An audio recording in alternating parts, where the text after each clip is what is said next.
বৃহস্পতিবার পৌর নিগমের সাফাই মজদুর সংঘের 6 দফা দাবির ভিত্তিতে আগরতলা পৌর নিগমের সামনে প্রথমে বিক্ষোভ প্রদর্শন করা হয় এবং পরে দীপক মজুমদারের কাছে প্রদান করা হয় এক ডেপুটেশন। আমরা সাফাই মজদুর যারা আছেন তাদের স্বার্থ সংশ্লিষ্ট বিষয় নিয়ে বিভিন্ন দাবি আমরা নিয়ে নিশ্চয়ই মাননীয় মেয়র সাহেবকে আমরা ডেপুটেশন দেব। আসলে আমরা গত 7 তারিখ দেওয়ার কথা ছিল, কিন্তু সরকারি অনুষ্ঠান থাকায় আস্তাবল ময়দানে মেয়র সাহেব আমাদের অনুরোধ করেছেন ডেটটা যাতে 9 তারিখ আমরা পিছিয়ে দিই। তারপর আমাদের 13 তারিখ দিয়েছেন আজকের দিনটা।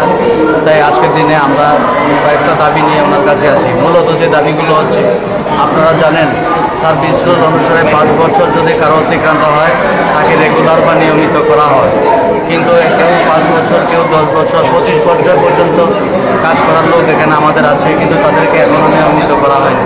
মূলত আমরা নিয়মিত করতে চাই এবং সরকারি যে সুযোগ সুবিধাগুলো অন্যান্য সরকারি কর্মচারীরা যা পায় সেগুলোকে তাদেরকে যেন প্রোভাইড করা হয়।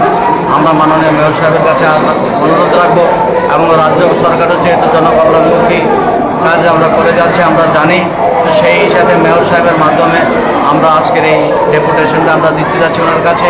আমরা আশা রাখবো অচিরেই আমাদের এই দাবিগুলো উনি পূরণ করবেন।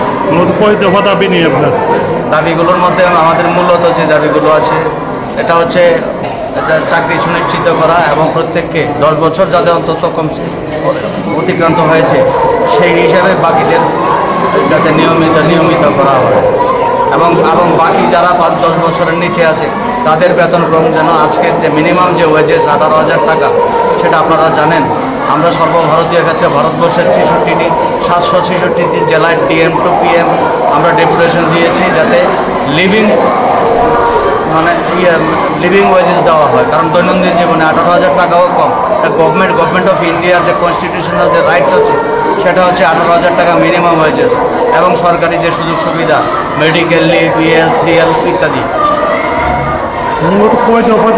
আমাদের আজকে 6 দফা দাবি নিয়ে আমরা আসছি। মূলত দাবিগুলো আপনাদের সামনে রাখবো।